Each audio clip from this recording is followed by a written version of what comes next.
Jane street ఇది ఒక foreign portfolio investment company. SEBI ban చేసింది ఇది ఆర్గనైజేషన్. అయితే కొంతమంది ఇది స్కామ్ జరిగింది స్టాక్ మార్కెట్లో అంటున్నారు. First of all Jane Street ఏం చేసిందని తెలుసుకుందాం, ఆ తర్వాత స్కామా కాదా అని ఆలోచిద్దాం. ఫస్ట్ జేన్ స్ట్రీట్ చేసింది ఏంటంటే, మొన్నటి వరకు కూడా ఆల్మోస్ట్ ఎవ్రీ డే ఏదో ఒక ఎక్స్పైర్ ఉండేది, వీక్లీ ఆప్షన్స్ ఎక్స్పైర్ ఉండేవి. ముఖ్యంగా వీళ్ళు ఇండెక్స్ని టార్గెట్ చేసేవాళ్ళు. ఇండెక్స్లో ఏం చేసేవాళ్ళు అంటే, ఫర్ ఎగ్జాంపుల్ బ్యాంక్ నిఫ్టీ అనుకుందాం, వాళ్ళు పొద్దున్నే బ్యాంక్ నిఫ్టీలో హెవీగా బయింగ్ చేసేవాళ్ళు. బ్యాంక్ నిఫ్టీలో heavy weights like HDFC, ICICI, axis bank ఇలాంటి వాటిని హెవీగా కొన్ని వందల కోట్ల వర్త్ స్టాక్స్ కొనేవాళ్ళు. సో ఇండెక్స్ ఆటోమేటిక్గా పెరిగిపోయేది.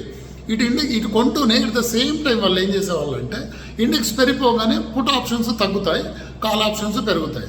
సో కాల్ ఆప్షన్ పెరిగిందని అమ్మేయడము, పుట్ ఆప్షన్ తగ్గిందని కొనడం చేసేవాళ్ళు.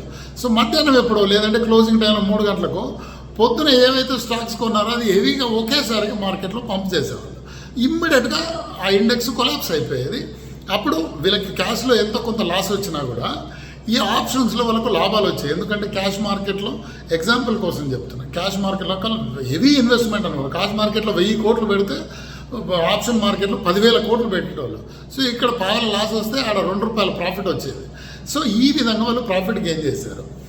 ఇది చేయడం తప్ప కాదా ఇప్పుడు కోర్టు తెలుస్తుంది. ఎందుకంటే బయింగ్ అండ్ సెల్లింగ్ని ఎవరు తప్పు పట్టలేదు. కాకపోతే ఎఫ్పిఐలకు same day buying and selling allow లేదు.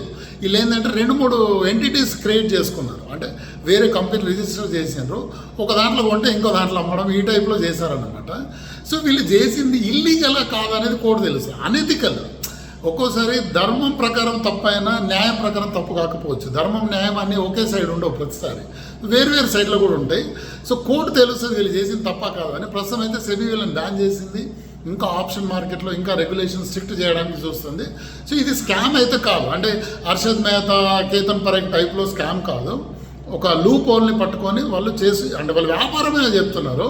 సో ఇది లీగల్గా కరెక్ట్ కాదా అన్నది అది కోర్టు తేల్చాల్సిన విషయం. అది టైం విల్ డిసైడ్.